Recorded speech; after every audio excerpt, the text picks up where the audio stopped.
I must say that I've been doing this for a long, long time, but have you noticed, if you are in business, that you work and you work and you work and you're just asking yourself, when I'm going to see some kind of real massive change, and it's still like breaking through and breaking through. And you know when my breakthrough was? When I met this woman. Oh God, honestly, no, not at all.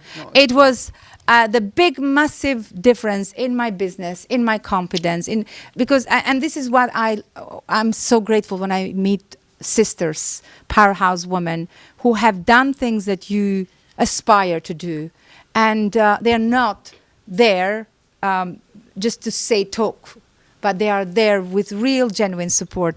And I've seen this, and that's why I wanted to bring you and inspire us here, because also you didn't have a easy beginning. Oh, and that's Neither why did we you. connect. Yeah, that's why we connect so early. And when you told me my first job was a cleaner, I said, "Oh my God!" Yeah. So tell us a little bit about that beginning and how did you become? I mean, if you mention her name, there is nobody in this Oh, in for our God's sake, in our that's not- industry that doesn't know Rosemary Reed. No, well, you're very kind, but I think most of the women in here, probably for the reason they are here, is they're looking for some form of direction or guidance or some conduct, which is you, to help them get on that journey to be successful. Whatever that success is, that's for all of you to think, what do I want to do? As you said, you're a spiritual teacher, do you want to be an accountant, whatever that may be. Of course it comes with a lot of networking. And one thing you and I like to do is talk. Okay? And we talk. Give women and I a think a mic. big part of our journey is we do like people. We love Yeah. chatting to people, particularly women. I love men and women, but Of I just course. think women is our motivator to help other women. So I started off, I had my daughter at 19, and I had fairly humble background. My mum and dad were publicans in the West End, even though we weren't, in any way wealthy. We were just, my mum and dad were very Irish immigrants, came from Ireland in the 60s and worked very hard. We were always taught, I don't know with the different backgrounds that are here, but we were always taught a work ethic, particularly from a working class family, is that if you want to make it, you have to really graft hard, you really have to work, you really have to give everything. And that's true, that is very true. But I was thinking yesterday, somebody said to me, somebody I'm very close to, said, I am working all the hours God sends. I give everything, 7 days a week. I'm just catching my tail at the end of every month. I never seem to have any money. I see all my friends going on these holidays because she's self-employed, gone out on her own. And I thought, what is the difference? Why did you and I get to where we are? We're still working very hard. Oh yeah, for but God's we at sake. least. What is the difference now? We choose to work hard because we I enjoy. want to work hard. Yeah, yeah. You see, I think to do anything Yeah. with a great success, and this is what I was saying to this girl yesterday, you have to want to do it. Yes. Don't, you have to need actually to do it. Yeah. Because that is the only way you will succeed at something if you're passionate about it. You can have degrees from Oxford, you can have whatever you want, but for me, I left school when I was 15, I was starting working when I was 14, maybe younger actually, that's not true. But I went to work with horses, I was a stunt rider, and then I came back, had my daughter, did cleaning jobs to get my first business like you. But there was always a bigger picture. I thought, I'm doing my cleaning, but I'm OCD with cleaning. But it was like my perfect job at the time because I loved cleaning. And because I did everything with that cleaning, So I got even more the and more cleaning, work. you did it with passion. Well, I loved cleaning, but I got more work. And, cleaning, believe me, ladies, anyone thinking of setting up their own cleaning company here, that is where there is a lot of money. Seriously, because everybody now, is struggling. there's an old saying in Yorkshire, it says, where there's muck, there's brass. You wouldn't have heard of that. And that is so true. So I've never shared this with you. I started doing cleaning jobs, and within a year and a half, I had the contract cleaning for Debenhams. So from emptying bins in an office, from doing a good job. I think if you do a really good job, that's how you have to really really think, that's what I want to do. It's not half-hearted or think, oh, I've got to go to work today. I love going to work. You love going to work. Because if we didn't, we'd be dead. We'd be on the floor, exhausted. You've got to. I mean... Yeah.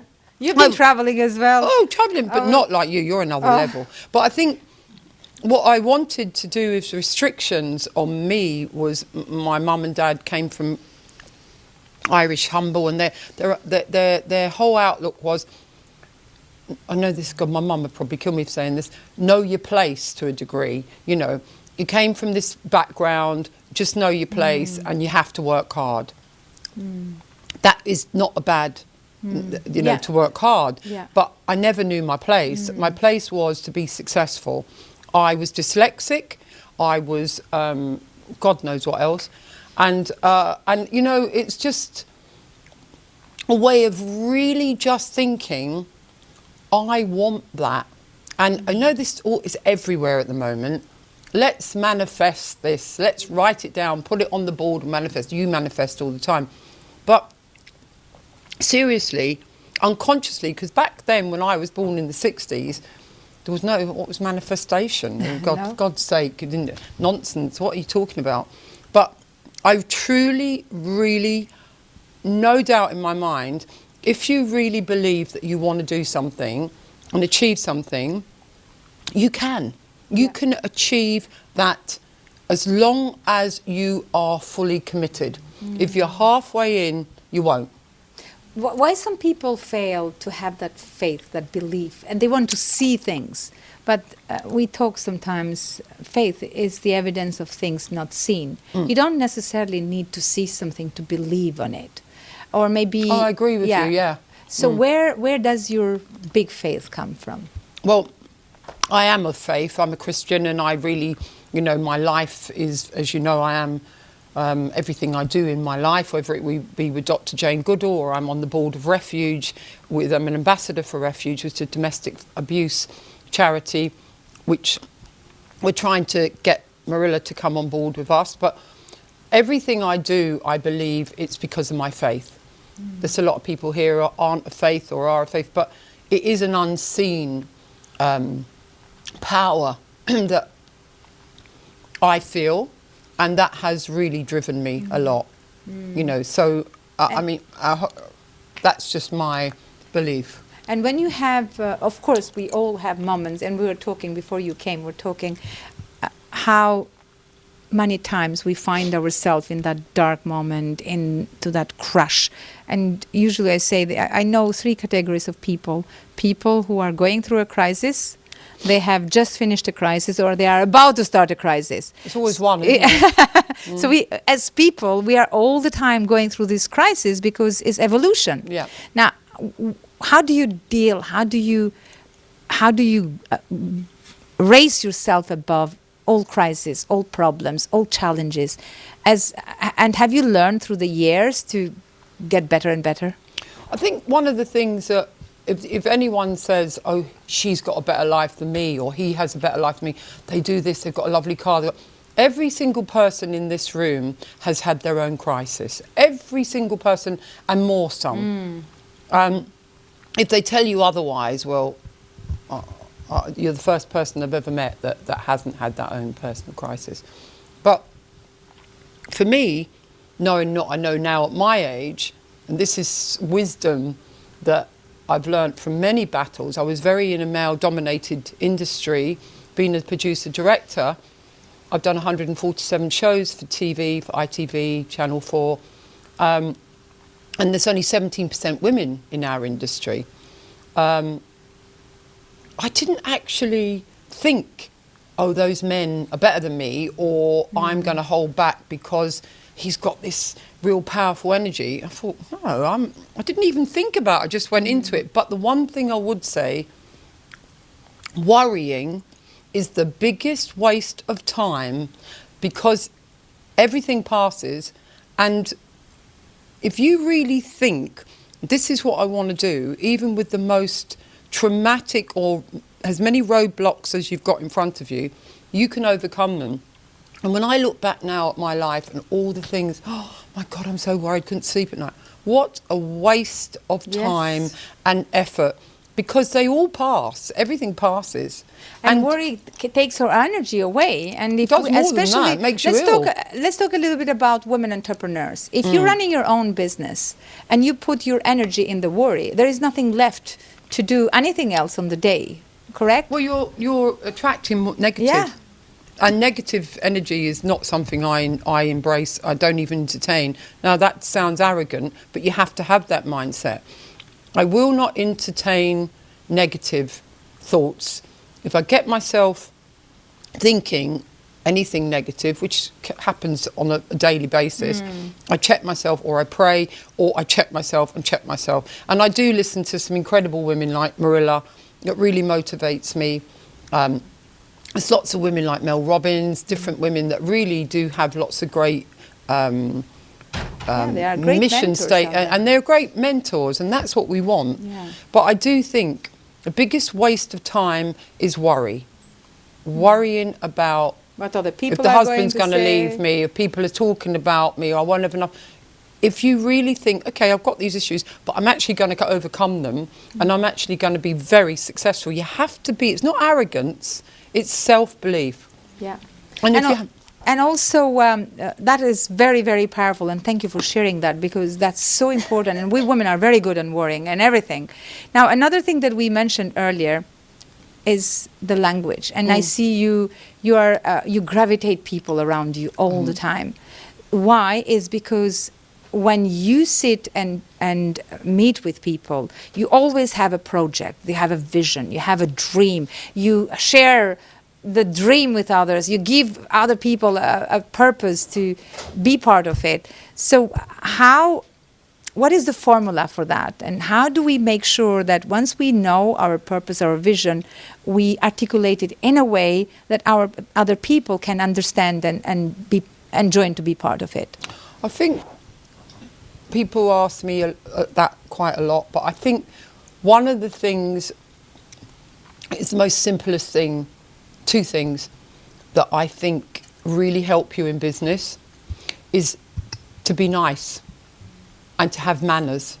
I judge people that come to me for work, I don't care if they haven't got the qualifications that some of them have got, and if they show me respect and manners, that door is open to them.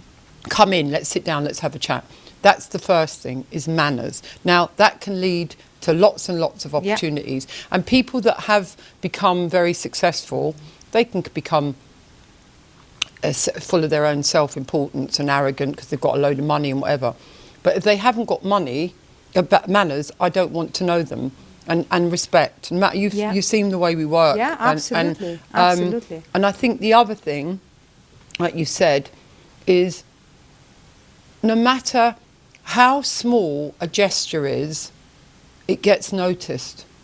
It really does get noticed. And even in the clubs where I work and do lots of different events and stuff, you can have someone, and you shouldn't be, because you're actually thinking, oh my God, they could be a benefit to me.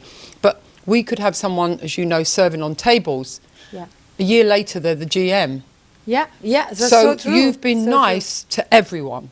And Yeah. people remember nice and kindness. That's a bit of advice. Can we kind of say what is the difference of being nice and kindness to you? Because what I have noticed is, like, we women want to be nice all the time. It's a difference. And sometimes we are nice to the expense of our success. Like, we say yes when we're supposed to say no.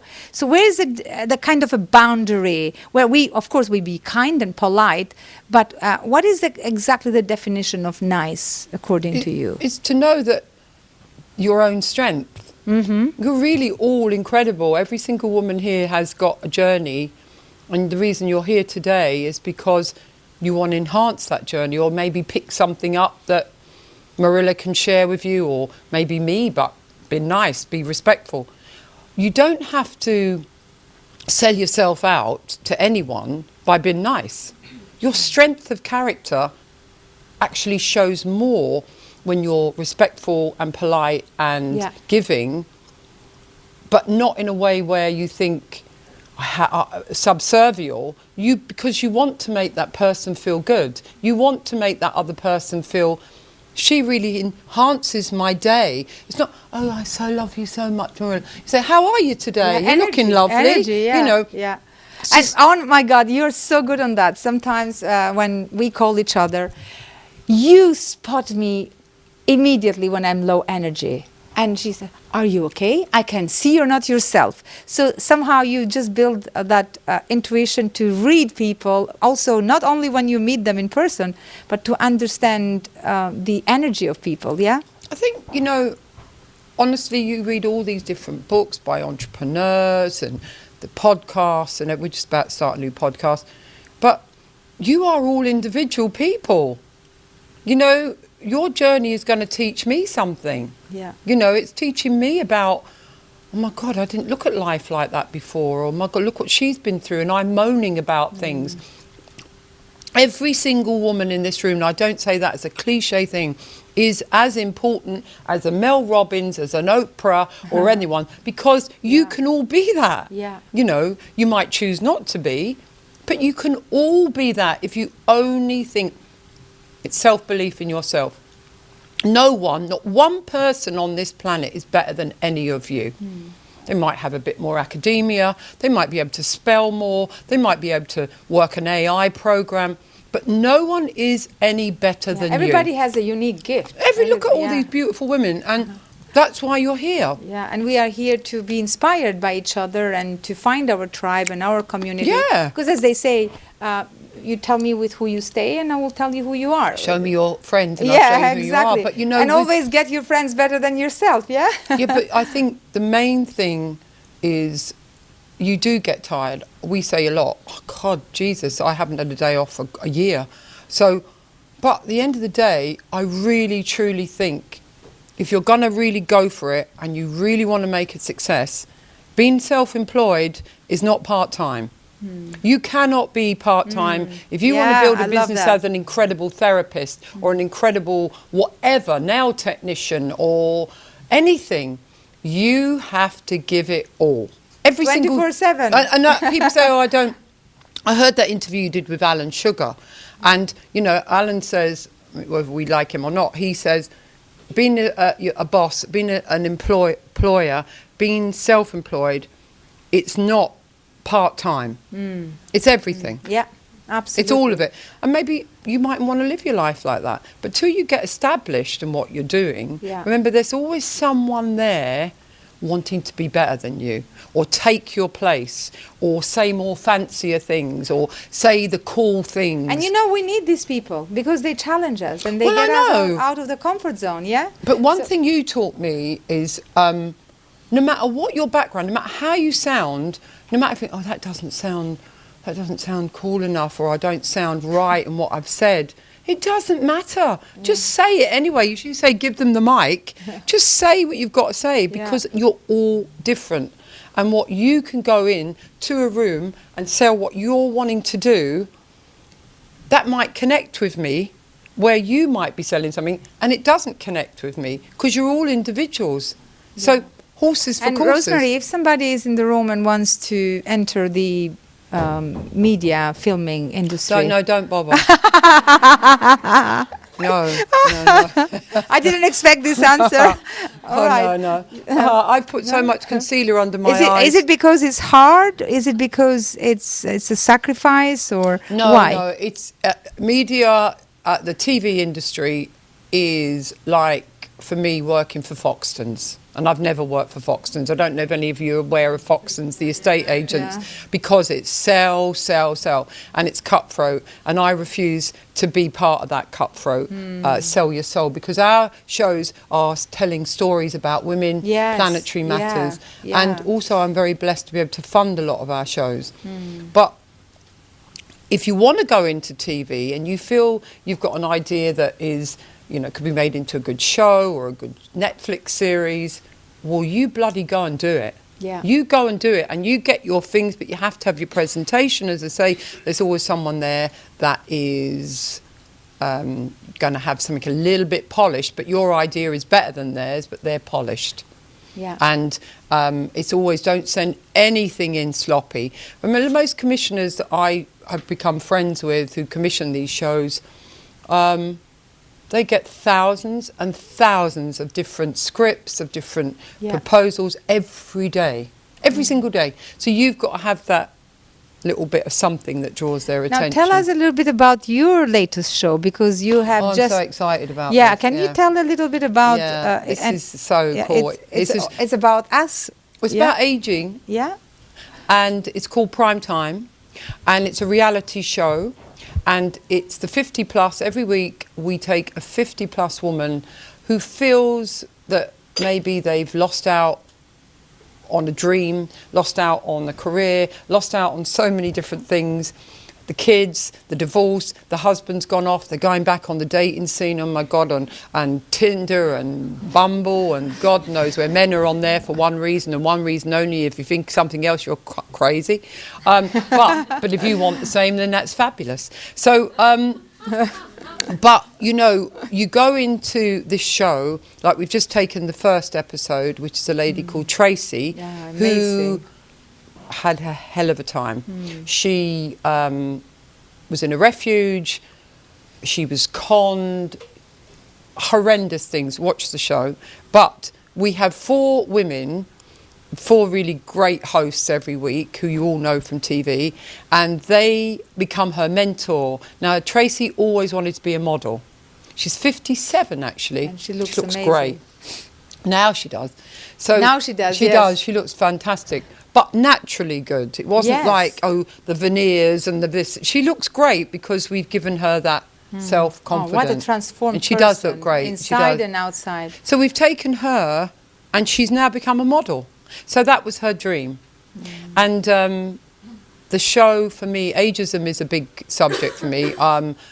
For women to think that they're 50, they're 45, they're 50, they're 60, they're 70. Oh, well, you know, I'm getting older now.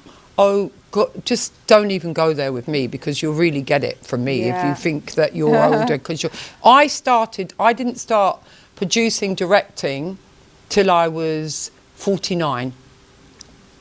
I was an agent, I did many other things. 49 years of age, my shows, it's not arrogant being flash, I'm only saying it to you because you can see from not having a clue how to hold a camera, that poor man, and do all that. Within 3 years, I had critically acclaimed shows all over the place because I believed I could do it.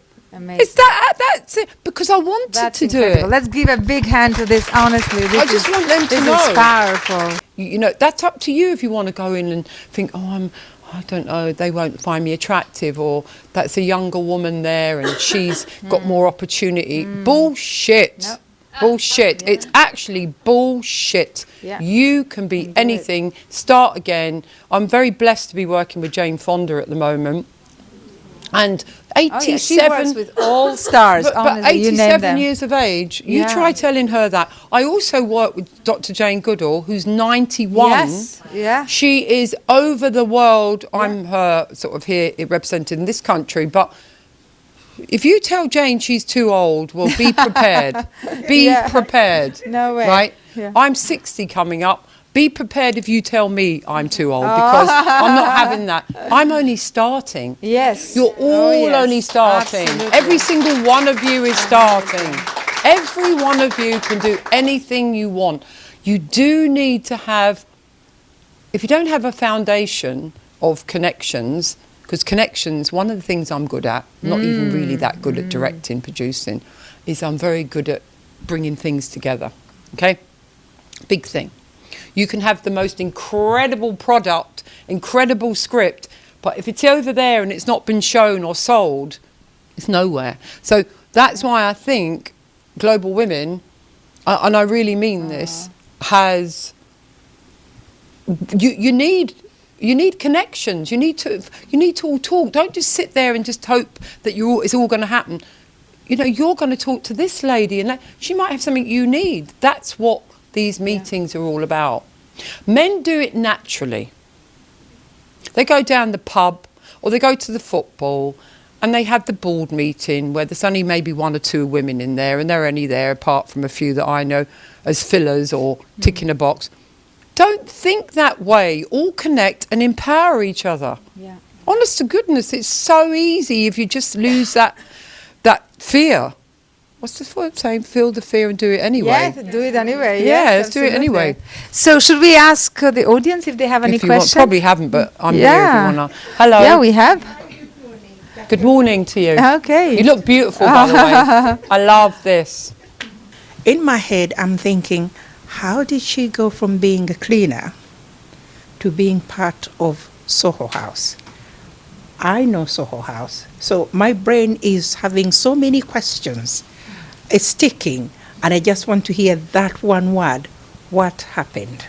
How I'll give did you do an it? example. With Nick Jones, who started Soho House, and when we started back in the day, there was only 40 chairs, one tiny room.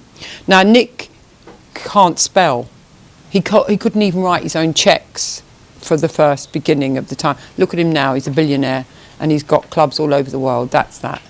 But, as I said earlier, whether it be cleaning, whether it be making, working in a restaurant, whatever, if you give your all, someone will notice. And it will teach yourself to be more diligent, to grow. Discipline is a very important thing with success as well. And if you set yourself a goal, whatever the goal may be, firstly, the goal has to be believed. You must believe that I can have that goal. That isn't fantasy. You have to think, okay, when I was 24, I made my first million, okay? I lost it when I was 24 and a half, okay? Because I didn't know what I was doing. I hadn't got a clue what I was doing. And then I made more money and lost it. Everybody does that. Anyone that's an entrepreneur that has a lot of money has been either bust or whatever. It is what it is. And that's good because it teaches you not, and it also, the thing is your company. But I think for me, cleaning, the biggest thing, and Mirela and I, that's why we're friends, is determination. If you can fall down, get back up. Oh my God, that was tough. Get back up and do it again. Just keep getting back up and doing it again. Because you will get there. But you have to believe in yourself. Not about this lady or this lady. You have to believe in yourself. And it's not to come across arrogant. That's why I said earlier, have manners and respect. But you have to be. And you think, today I want to be a cleaner. But the reason Soho House became so successful was because the cushions were pushed in the middle.